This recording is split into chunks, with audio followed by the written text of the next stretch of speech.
கால் பாதங்கள் ஃபுல்லாக வெடிப்பாக இருக்கா, பித்த வெடிப்பு, கிராக்டு ஹீல்ஸ்.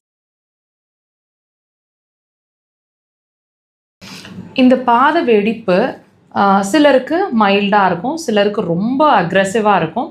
எப்படின்னா பாதம் சிலருக்கு பாதத்தோட அதாவது குதிகாலோட பின்பகுதியில் மாத்திரம்தான் வெடிப்பு இருக்கும். சிலருக்கு பார்த்திங்கன்னா இன் ரேர் கேசஸ் கால் பாதம் ஃபுல்லாகவே வெடிப்பு இருக்கும். அவங்களுக்கு கைகள் பாம்ஸ்லேயும் வெடிப்பு இருக்கும்.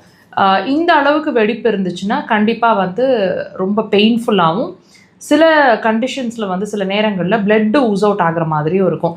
இந்த மாதிரி பித்த வெடிப்பு ரொம்ப அக்ரெசிவாக ரொம்ப ஜாஸ்தியாக இருக்குது, அல்லது சாதாரணமாக இருக்கிறதே ரொம்ப வலி கொடுக்குது, இந்த மாதிரி ப்ராப்ளம் இருந்துச்சுன்னா உங்களுக்கு இது ஒரு வியாதியோட அறிகுறியாக இருக்கும்னு உங்களால் நம்ப முடியுதா? இது உள்ளே இருக்கிற வியாதியோட வெளிப்பாடு, வெளியே நமக்கு சொல்லக்கூடிய, நம்ம உடம்பு நமக்கு சொல்லிட்டு இருக்கக்கூடிய ஒரு அறிகுறி, ஒரு சிம்டம்.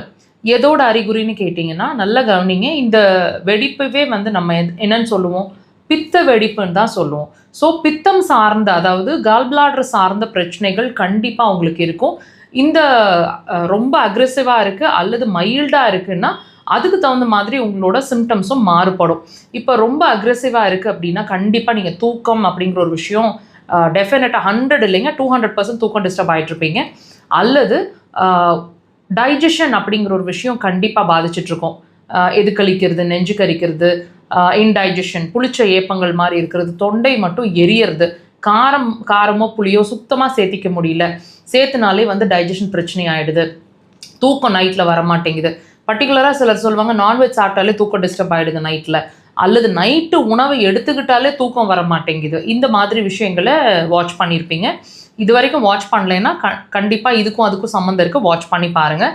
அது மட்டும் இல்லைங்க, நிறைய கோவப்பட்டுட்ருப்பீங்க, நிறைய திங்க் பண்ணுவீங்க, தேவையில்லாமல் திங்க் பண்ணுவீங்க, ஓவர்லாப்பிங் ஆஃப் தாட்ஸ், அதாவது அதிகப்படியாக சும்மா அமைதியாகவே உங்களால் உட்கார முடியாது, எக்ஸ்ட்ரீமாக திங்க் பண்ணிகிட்டே இருப்பீங்க, மனசு அமைதியாகவே இருக்க முடியாது, தலைவலி, தலை பாரம், கண்ணை சுற்றி வலிக்கிறது, சில நேரங்களில் வாமிட்டிங் சென்சேஷன்ஸ் கூட இருக்கும். எப்போ பர்டிகுலராக காலை எழுந்து ப்ரஷ் பண்ணும்போது வாமிட்டிங் சென்சேஷன் ஒமட்டல் மாதிரி இருக்கும்.